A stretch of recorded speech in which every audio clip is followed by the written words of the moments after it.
Victorian Britain, the workhouse stood as a symbol of both refuge and punishment.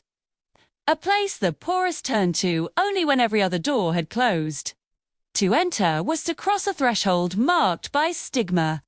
Families arrived together, but stepped through separate doors, often never seeing one another, except in brief, supervised moments.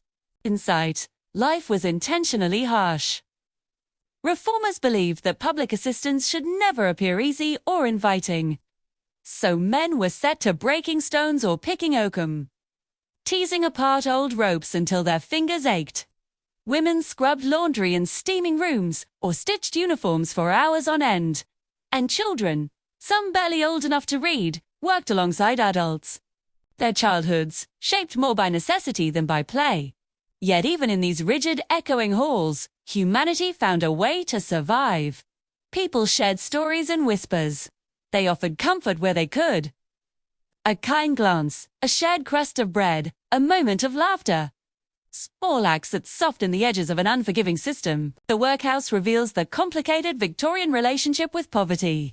A mixture of fear, judgment, moral anxiety, and genuine attempts at reform.